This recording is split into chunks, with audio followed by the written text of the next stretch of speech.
There is no place like home. There's no place like home. So said Dorothy Gale, of course, clicking the heels of her ruby red slippers 3 times while hoping for a quick trip back to Kansas. And it worked just as Glinda the Good Witch promised that it would. There in her own bed again after her wild adventure to Munchkin Land and Oz, Dorothy affirms that there is no place like home. Following the adventure of these last 10 weeks, many of us have come to know as well that there is no place like home. And for many of us afforded the great privilege of self-isolating in these times, we may have reached the point of feeling that there is no place but home, as much of our physical world has been reduced to our own 4 walls, with only the possibility of short escapes for trips to the grocery store or exercise. It's easy to understand why our dogs are now in the best shape of their lives, especially if they live in a home with more than one human desperate to go for a walk. These are strange days that we are in. Days of wonder, days of difficulty, and days of terrible tedium too.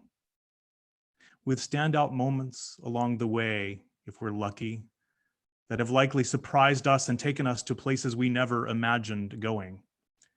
Exhibit A from my own home, my husband Bob and I have now cut each other's hair 3 times, which is something across our almost 22 years together that I would have never predicted just a few months ago. But with the new expertise that we have gained by watching YouTube, we've managed quite well. I've taken to singing Beauty School Dropout whenever Bob takes up the scissors, and he in return sings the opening lines from Sweeney Todd, the demon barber of Fleet Street, when it's my turn.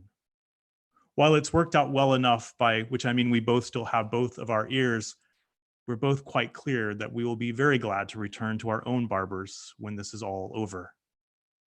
That moment for haircuts and for so much else, from hugs and time with loved ones, to kids being back with their friends, and frankly, all of us being back with our friends, cannot come a moment too soon, at least for most of us. It's been said that the public health decisions to shut down so much of the way we live, or rather the way we lived up until recently, were actually far easier to make than the ones that are now being faced as we decide how and when to open back up. Part of this, of course, is because we are still very much in the midst of a pandemic, and the return won't be and can't be to what we previously knew as normal. As provinces across the country begin to lift restrictions and our cities slowly start to reopen, we will each be asked to find our way in this strange new world, negotiating the space between ourselves and others as we keep physical distance and often wear face masks. However restless we may be to get out of the house, much of this negotiation is awkward and even surreal, and it raises anxiety for almost everyone, especially since the rules aren't always clear and because it may well seem to us that everyone else is getting them wrong. It is sure to be enough at times to make many of us want to click our heels and remind ourselves that there's no place like home, hoping to land safely back in bed with the covers pulled over our heads. But we are not, of course, in Kansas anymore. We've been swept up in a storm that is still raging and dropped into a strange new world. For better and for worse, this new world is not yet fully formed. It is a work in progress. And even amid the heartache, the fear, and uncertainty that may seem to define it for now, it is a place of possibility, a land of great opportunity. The Indian writer Arundhati Roy has described this threshold moment we are in as being a portal. Historically, she says, pandemics have forced humans to break with the past and imagine their world anew. This one is no different. It is a portal, a gateway between one world and the next. We can choose to walk through it, she writes, dragging the carcasses of our prejudice and hatred, our avarice, our databanks and dead ideas, our dead rivers and smoky skies behind us. Or we can walk through lightly with little luggage, ready to imagine another world and ready to fight for it. It is far too soon to tell which way it will go. I tend to think it won't so much be an either or, but a matter of both and. Into this new world, I expect we will carry with us too much of what is already broken, unable or unwilling to leave behind what so clearly fails to serve life. And I believe we will also bring with us a deep memory of this time that has asked of us in such profound ways to shift gears, to examine our lives, and to remember that there is another way for us to exist on this good green earth. While this will play out on a global level over the years and decades to come, this will unfold for each of us in more immediate and more intimate ways in the days and weeks ahead, as we begin to slowly venture forth and give shape to this world that is emerging. Every one of us will be asked to consider in countless ways, some subtle and some not so subtle at all, how it is that we intend to live. This pandemic is teaching us yet again that we are but a tiny, though magnificent part of the great web of all existence, that our lives are bound up with everyone and every living thing on this planet, and that there is no separate place somehow magically set apart from the web of life. As the possibility of a better world opens itself to us, we are being asked to grapple with the how, the where, and the what of our deepest commitments, to ask ourselves if going forward, our values and principles translate into meaningful action and are reflected in the ways we spend our energy, our time, and our money. The need to do this has always been important, but this portal moment we are in now makes it urgently so. If this is to be a moment of true transformation, it will only come about through the revolutionary love that calls us to move through this life with unprecedented levels of kindness and compassion, and to spend ourselves in the service of justice and peace. I don't know about you, but this is a call I know in my own bones I cannot take up by myself, and I wouldn't want to anyway. I can only take up this great work with others committed to this cause, with others who hold before me the best of our shared humanity, with others who will journey with me, helping me when I falter or fail or forget, and then be there to remind me that my mistakes along the way are not the whole of who I am. In other words, I need a congregation, and I imagine you might as well. Maya Angelou makes this point so powerfully in her poem, Alone, of our need for companions on the journey.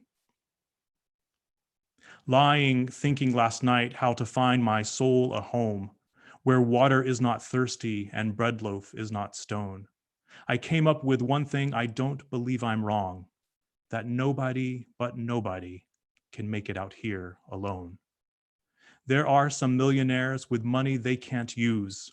Their wives run around like banshees, their children sing the blues.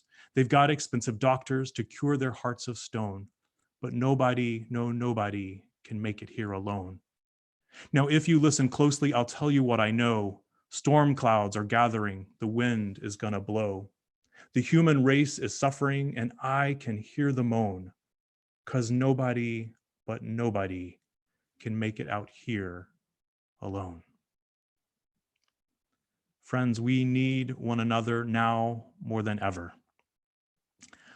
Like so many of you, I lament the fact that we cannot gather in person for now and for what may still be some time to come, given that it's become clear that religious communities can unfortunately be highly effective when it comes to spreading the coronavirus.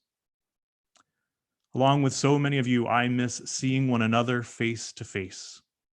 I miss lighting our beautiful chalice, hearing the choir, watching the kids take in the story, and later having a gaggle of 10-year-olds bustle past me in the hall on a mission I can't begin to comprehend. I miss singing hymns. I miss preaching from a real pulpit. I miss the smell of beeswax candles and beholding the beauty of people lighting them to honor the joys and the sorrows of this life.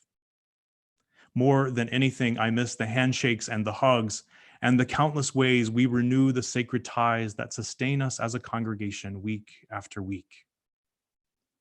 And yet, here we are again today, meeting in this imperfect format in our little boxes with our sometimes unstable internet connections. But as frustrating as it can be at times, I am so very grateful that through the wonders of technology, we are still able to gather. I can't begin to imagine what it was like to live through past pandemics without Zoom. And on the deepest level, I am most grateful that we are able to gather in a way that keeps every single person in our congregation safe. Until there is a vaccine or effective treatments in place, we will need to follow public health guidance. But even this raises so many questions. Can we meet in small groups or hold worship in a park? Do we have enough sinks for hand washing in our building? And what will our insurer allow? I have heard several of these questions floated, and I have asked some of them myself. I've also caught myself at times realizing that there is at play a certain amount of bargaining, that well-known stage of the grief process, when we are desperate for a solution that will spare us from heartbreak. What all of these questions ultimately boil down to, I believe, is a desire to hold us together as a congregation while keeping us, every single one of us, safe. As we grapple with what that asks of us, I believe this is a time for us to return to our principles for guidance, to ask ourselves what it truly means to uphold the worth and dignity of every person, to ensure justice, equity, and compassion in human relations, to accept one another and encourage spiritual growth, and respect the interdependent web of life of which we are a part. At this moment, to uphold our principles means being together but apart, given that so many within our congregation fall within the categories of people considered vulnerable.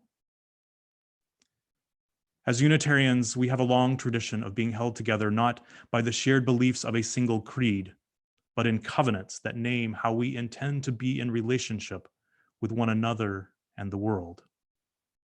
As a congregation, we have many covenants, including, of course, the one we recite each Sunday, promising to serve life. While that covenant still serves us well, I find myself wondering these days about the covenant that is required of us in these COVID times. In the congregational conversation that will follow today's service, you will have a chance in breakout groups to consider what values we need to lean on to guide us through this time. This is the hard work of the heart involved in crafting a covenant, of putting our values into practice, of making promises to one another. In recent weeks, beyond working hard to bring the congregation together and to reach out to as many people in our community as possible, our staff and leadership have been shifting from our initial response to the crisis to a more sustainable plan for the longer term.